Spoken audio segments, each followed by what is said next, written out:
Hi friends, did you know there is more Lost Terminal available? Head on over to patreon.com/lostterminalpod and join our membership community. There are 7 bonus episodes available right now, as well as behind the scenes updates, free shirts, and even an extra Lost Terminal podcast. We are 100% funded by our members and will never run ads. And why not check out our new Modern Folktales podcast, Modern Prometheus? That would be lovely of you.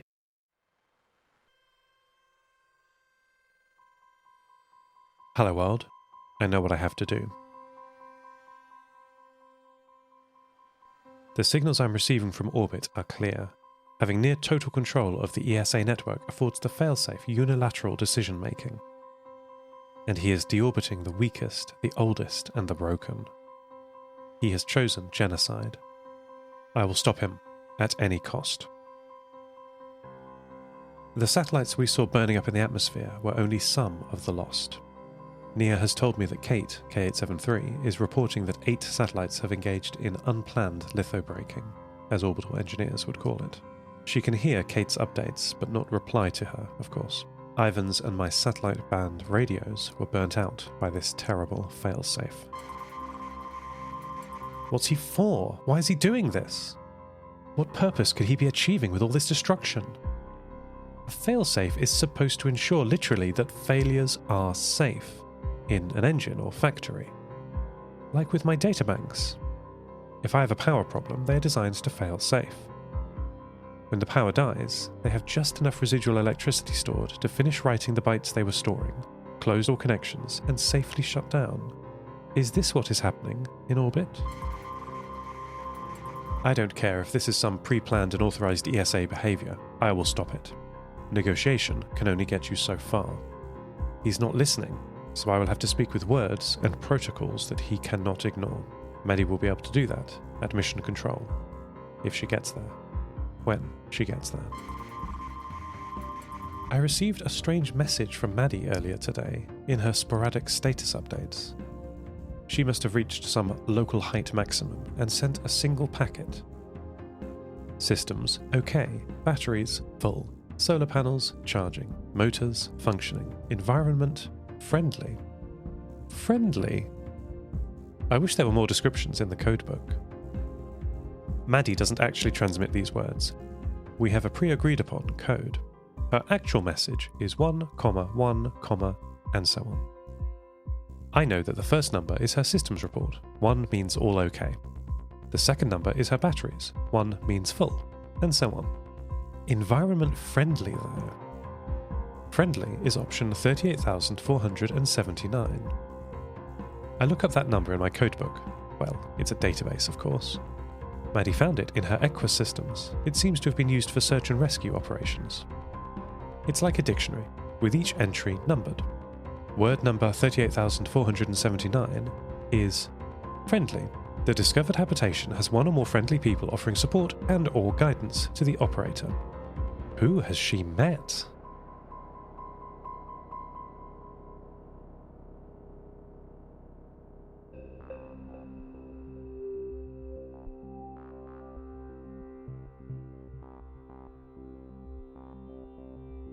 A week ago, we arrived in the Netherlands. We should have. All our old world maps indicated that it should have been there, but the sea continued to the horizon, unbroken by islands or buildings. We sailed slowly, uncertainly, forward. All 4 of us looking out over the water that should not have been there. We strained to see anything. Linda and Yeshi up on the bridge with binoculars, me with my shipboard camera arrays, and Maddie standing on the very front of the ship. I had long since given up asking her to stay away from the front. I had been terrified initially, keeping her away from the sides of the ship and, ideally, indoors all the time, away from the water. Unnecessarily salty. After 600 seconds, I took over watch, my human friends tiring of the search. While my background systems continued pattern matching the horizon for any sign of land, Linda spoke to me. She had been spending a lot of time working on a wooden crate on the rear loading deck of the ship. It was pushed all the way to the back, covering a large bilge hole that was designed to let water run back into the sea. I replied to her by the intercom system at the base of the small loading crane on the back of the Molly Hughes II. I could see her with some of the cameras mounted on the back of the cabin, looking out over the flat rear deck. I've solved my food problem, Linda told me, pressing the intercom button so I could hear her. Wonderful, I said, voice crackling out of the rugged metal intercom. How? Linda responded by opening the lid of the box. Inside there were over 16 ropes trailing through a hole in the back of the crate, out of the bilge and then into the sea. I got the idea from the man we met on the Pacific Island, do you remember? I did, on our way back from rescuing Arctica in the autumn. Linda started hauling up one of the ropes. Up with the chunky rope came ribbons of seaweed, thick and bright green, just as the man on the island had grown. Linda, this is great, I said. It's not too bad, she replied. My problem is area. Even if the whole of the roof of the MH2 were given over to plants, that would not be enough calories for even just me to subsist on. And you'd starve me of solar power, I said, quietly. Oh, I'd never do that, Seth, she said.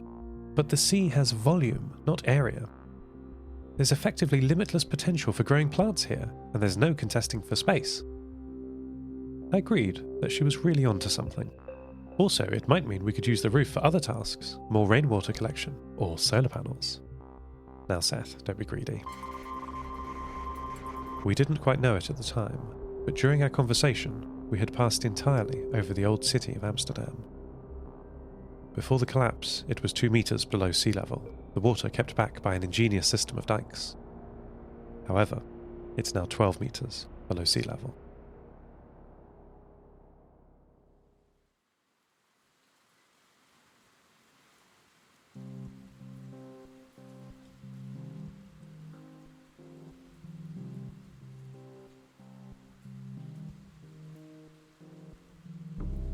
Yeshi and I have somewhat repaired my satellite link.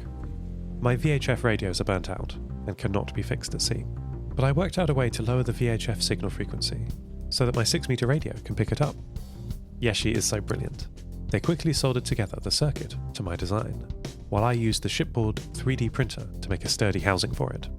It isn't perfect, the circuits are one way. I can receive the signals, but not transmit. They're too delicate for me to put as much output power through them as I'd need to transmit up to orbit, but receiving requires far less power. Imagine 2 people shouting at each other at the other side of a large field. If you were to stand next to one of them, they'd be terribly loud, but their sound spreads out in all directions, so that by the time it reaches the other person's ear, it's much quieter.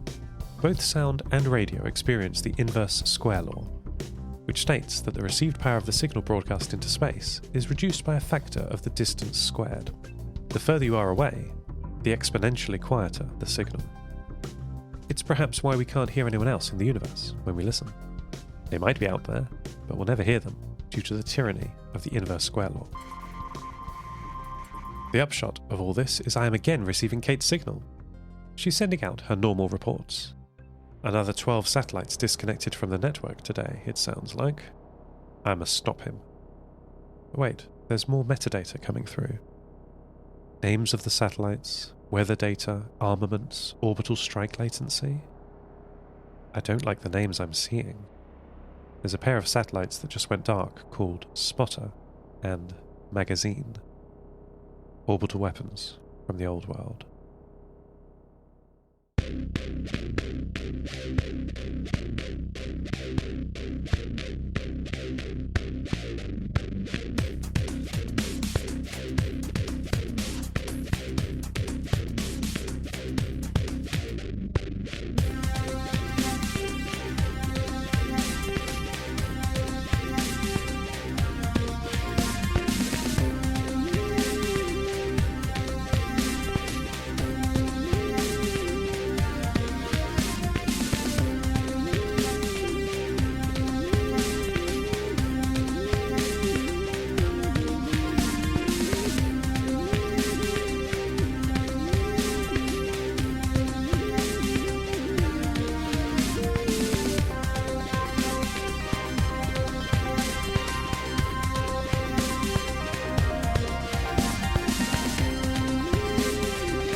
Maddie has re-established our connection. I can't believe it. She's so clever.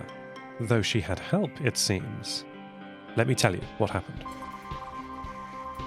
Yeshi and I were working on more reliably lowering the frequency of the VHF signal down to my 6 meter band, when we heard Maddie's normal signal come through clear and loud.